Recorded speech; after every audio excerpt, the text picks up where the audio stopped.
greatness is not this wonderful, esoteric, elusive, God-like feature that only the special among us will ever taste.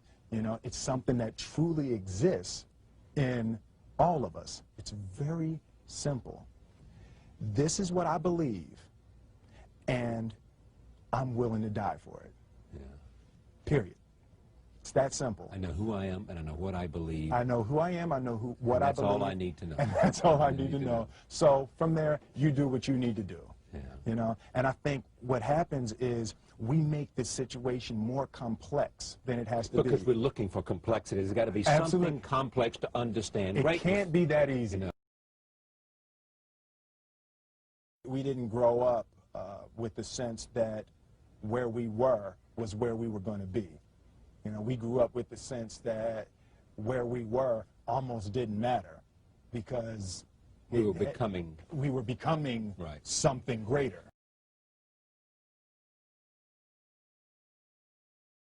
The separation of talent and skill is one of the greatest misunderstood concepts for people who are trying to excel, who have dreams and want to do things. Talent you have naturally. Skill is only developed by hours and hours and hours of being on your craft. Myself as particularly talented. Where I excel is ridiculous, sickening work ethic. You know, other guys sleeping,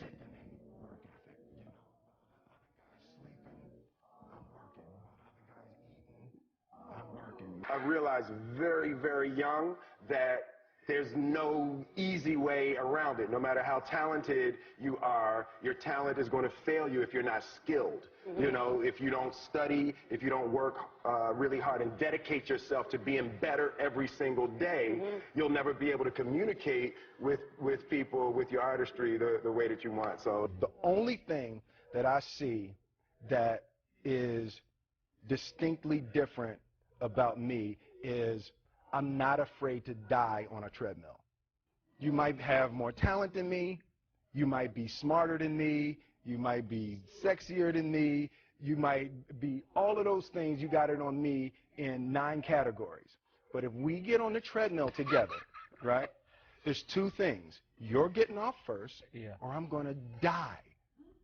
It's really that simple. You're not going to outwork me.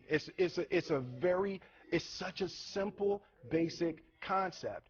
The majority of people who aren't getting the places they want or aren't achieving the things that they want is strictly based on being outworked, is strictly based on missing crucial opportunities. I say all the time, if you stay ready, you ain't got to get ready. One summer, his dad tore down a brick wall on the front of his business and told 12-year-old Will and his 9-year-old brother to rebuild it, a job they said was impossible. It took them 1.5 years, but they did it. And he said, now don't you ever tell me it's something that you can't do. You don't try to build a wall. You don't set out to build a wall. You don't say, I'm going to build the biggest, baddest, greatest wall that's ever been built. You don't start there. You say, I'm going to lay this brick as perfectly as a brick can be laid. And you do that every single day. And soon you have a wall. And soon you have a wall. It's difficult to take the first step when you look how big the task is. The task is never huge to me. It's always one brick. Me too.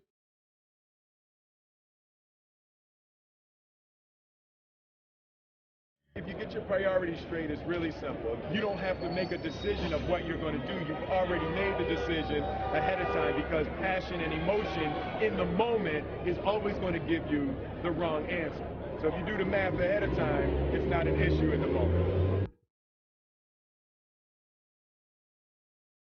You know, it's an idea that my grandmother always had, that if you're going to be here, then there's a necessity to make a difference. She always instilled the responsibility, the spiritual responsibility that you have to make every group you come in contact with better. I want to do good.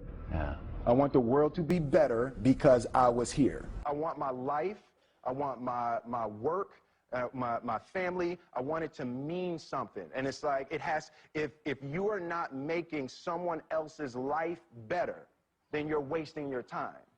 You know, like your life will become better by making other lives better. I want to represent an idea. I want to represent possibilities.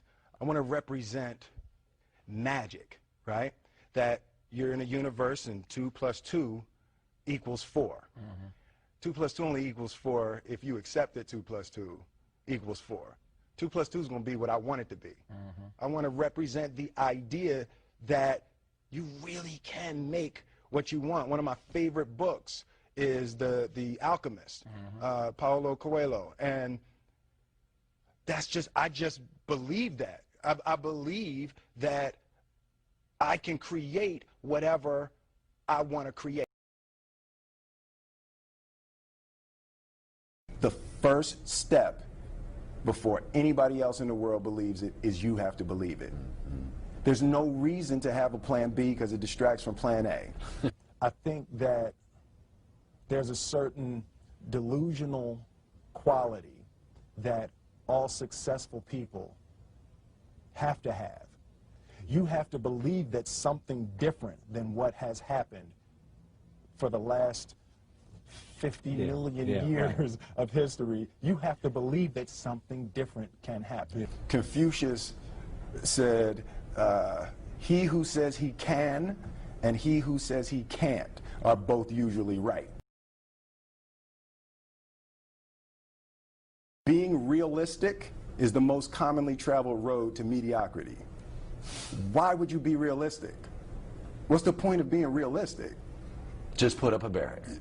Yeah, I'm going to do it. It's done. It's already done. The second I decide it's done, it's already done. It's now we just got to wait for y'all to see. It's unrealistic to walk in a room and flip a switch and lights come on. That's unrealistic. Fortunately, Edison didn't think so. It's unrealistic to think you're going to bend a piece of metal and fly people over an ocean in that metal. That's unrealistic. But fortunately, the Wright brothers and others didn't believe that. And it just seems like such a ridiculous idea to me to embrace the idea that it's not going to happen. That's not real for that to happen. As soon as you say it, now you just make that real. Our thoughts, our feelings, our dreams, our ideas are physical in the universe. That if we dream something, if we picture something, if we commit ourselves to it, that is a physical thrust towards realization that we can put into the universe. That the universe is not a thing that's going to push us around. That the world and people and situations are not something that are going to push us around. That we are going to bend the universe and command and demand that the universe become what we want it to be. I study the patterns of the universe. There's a redemptive power that making a choice has, you know, rather than feeling like you're at effect to all the things that are happening. Make a choice. Like, you just decide what it's going to be, who you're going to be, how you're going to do it. Just decide. And then from that point, the universe is going to get out your way. It's like it's water. It wants to move and go around stuff. You know, there's a flow of the universe that I've grown to know just how to go with it. Our thoughts, our feelings, our dreams, our ideas are physical in the universe. That if we dream something, if we picture something, if we commit ourselves to it, that is a physical thrust towards realization that we can put into the universe. That the universe is not a thing that's going to push us around. That the world and people and situations are not something that are going to push us around. That we are going to bend the universe and command and demand that the universe become what we want it to be. I study the patterns of the universe. There's a redemptive power that making a choice has, you know, rather than feeling like you're at effect to all the things that are happening. Make a choice, right? You just decide what it's going to be, who you're going to be, how you're going to do it. Just decide.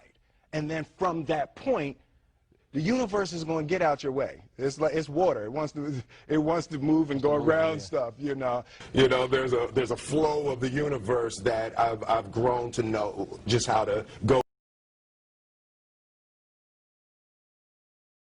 I realize that to have the level of success that I want to have, it's difficult to spread it out and do multiple things. It takes such a desperate, obsessive focus. You really got to focus with all of your fiber and all of your heart and all of your creativity. I'm motivated by fear. Fear. You know? Fear of what? Fear of fear. I hate being scared to do something. And I think what developed in my early days was the attitude that I started attacking things that I was scared of. It was Franklin Roosevelt said the only fear you have to fear is fear itself. Absolutely. Remember that? Absolutely.